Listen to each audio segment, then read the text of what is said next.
Well, hey there and howdy, folks. Today I bring to you an astonishingly blatant attempt at tyranny coming out of California. Speaker, I rise in strong opposition to AB 2624, and there's one of two options here. Either the author does not understand the contents of her bill, or she's misrepresenting. Decorum. Now, for those of you that don't know, AB 2426 is an Assembly House bill out of California, colloquially dubbed the Stop Nick Shirley Act, because it aims to prevent citizen journalists from reporting on government fraud. It would penalize the recording and posting of evidence of fraud committed by state legislatures, agencies, you name it, levying fines against them. Now, I'm not a constitutional scholar, legal expert, or lawyer, but as far as I understand the First Amendment, it applies to every single individual a part of the American citizenry.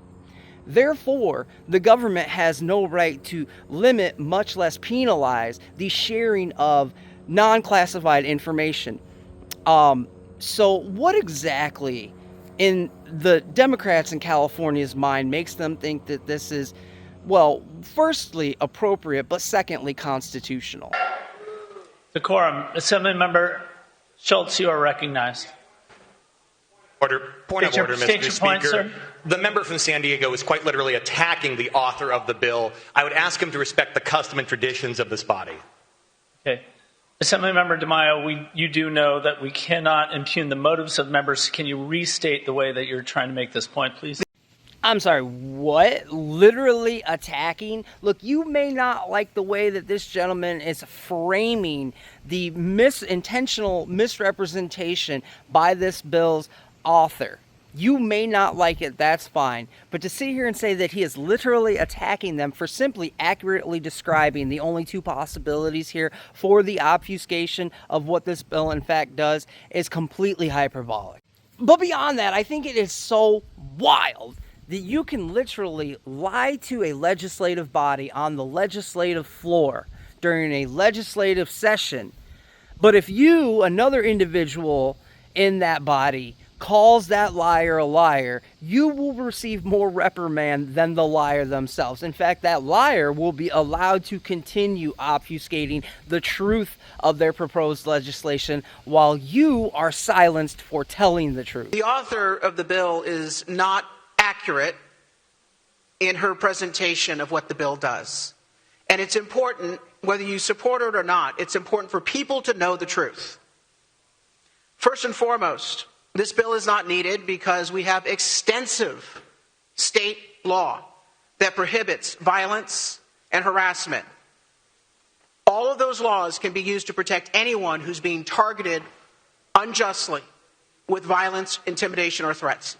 That is already state law. So you have to ask yourself the question, why are we passing a law that already covers a prohibition against violence and threats?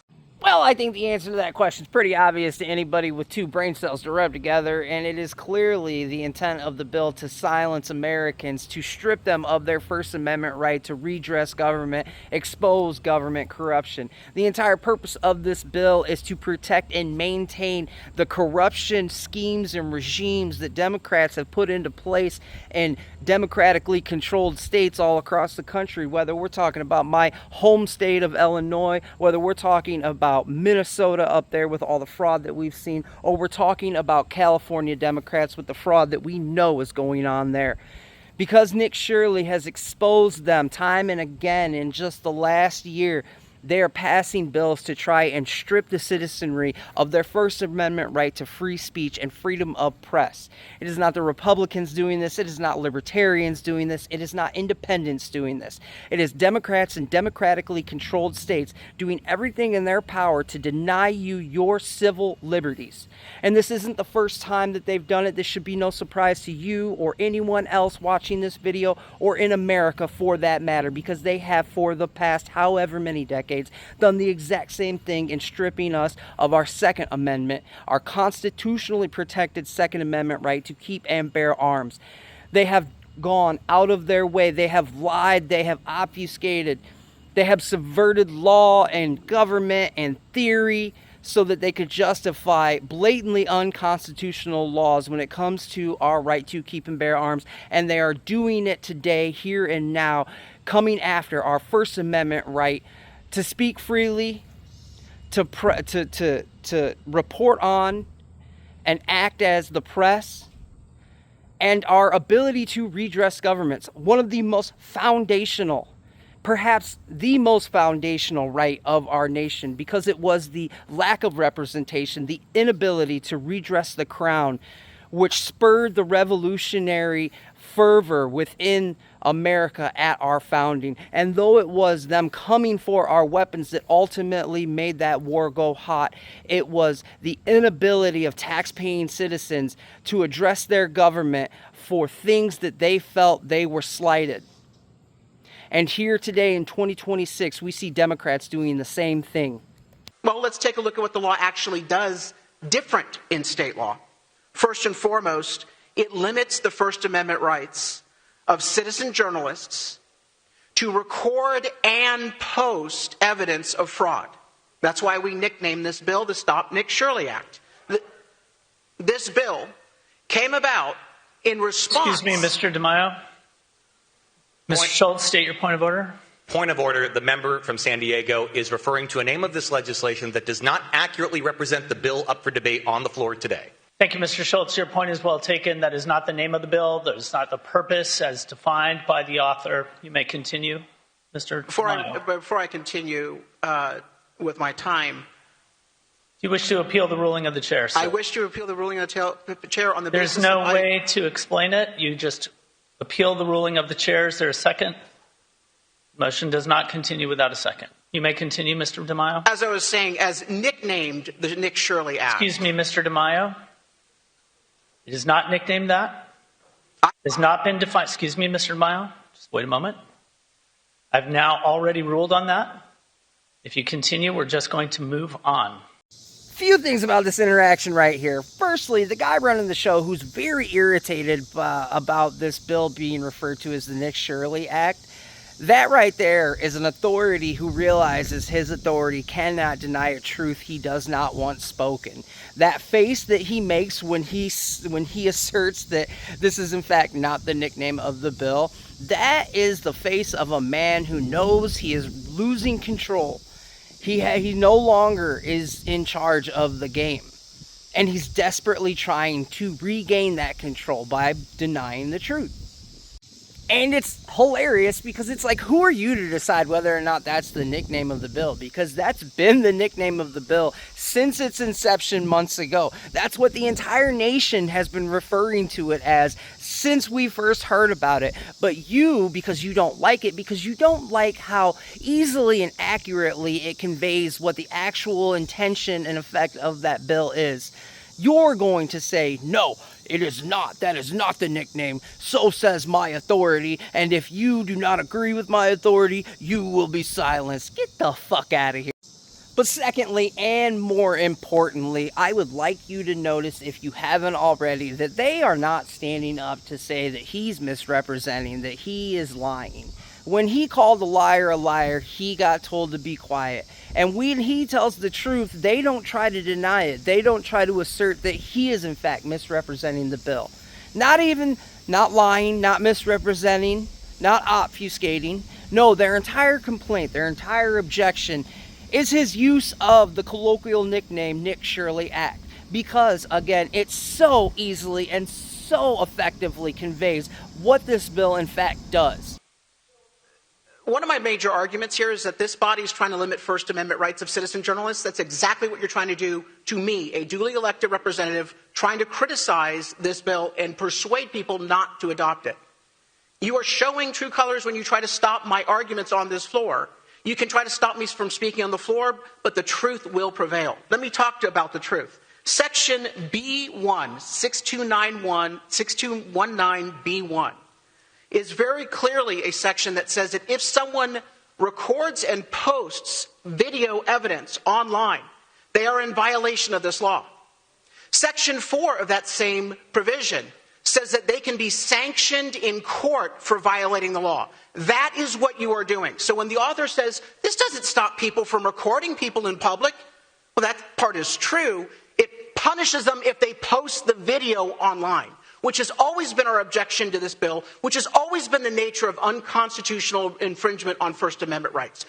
You know, people on the left like to pretend that myself and others like me just love the Republican Party or just hate Democrats or are just partisans, when the reality is I had never voted in my life. I'm 40 years old. I didn't vote for Trump the first time or the second time. It wasn't until the third time around that I finally went to a polling place and cast my vote.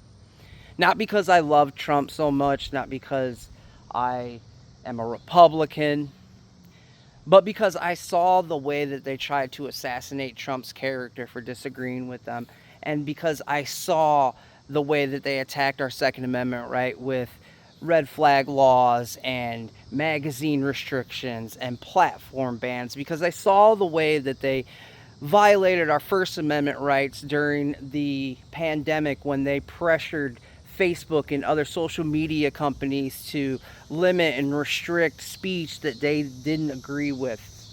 I saw all of these things happening, and although it's, you know, a logical fallacy or so, they say the slippery slope was getting a little too slick.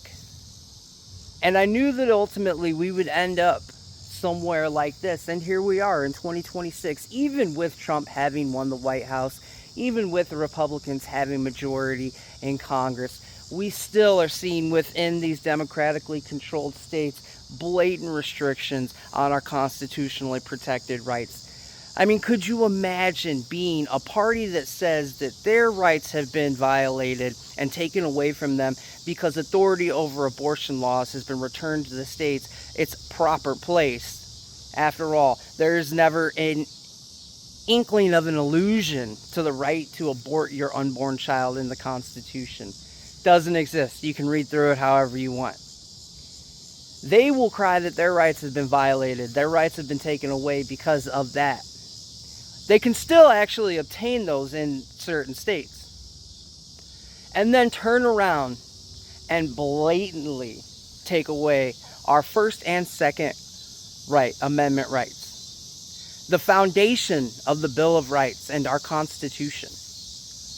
Can you imagine the hypocrisy, the cognitive dissonance that must exist within one's mind to be able to say the things that they say while doing the things that they do? Any of the lawyers in this room know what I'm saying is true, and very soon I believe you will realize that when it is challenged in court. By the way, this also directly eliminates the shield law provisions that protect journalists.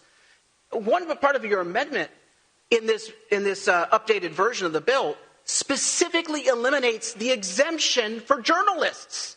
How can you not say you're not targeting journalists when the latest amendment on the Stop Nick Shirley Act, as I call it, eliminates the provision protecting journalists in this bill? Point of order, Mr. Speaker. Just a moment. Okay, state your point, Mr. Schultz. I would simply ask the member from San Diego to honor the ruling of the chair and refer to the legislation by its proper name and not the name that he has chosen to make up today. Point is well taken. Mr. DeMaio, you may continue. Assemblymember Wilson, you are recognized. Point of order. I did note that when you made the ruling that you said that if he was to refer to this again in a proper way, that you would simply move on. So I would ask that the chair follow his direction. Thank you, Assemblymember Wilson. Your point is well taken. We're going to move on.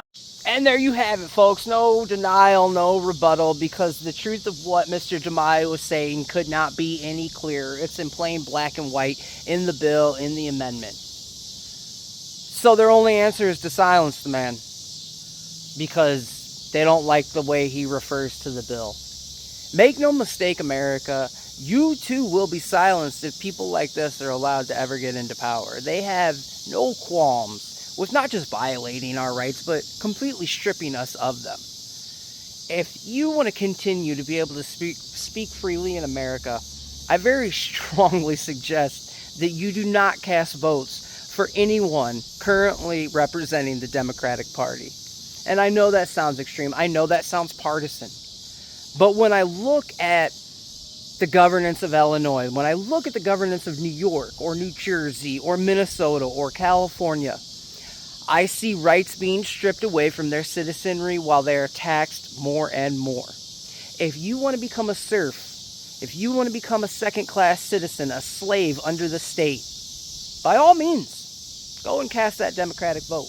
But if you like being able to speak, if you like being able to redress your government, if you like being able to know about the corruption that they are committed to, if you'd like to know where your tax money is going, if you'd like to make sure that it's being spent on worthwhile things that benefit the nation or you directly, I strongly suggest you vote Republican.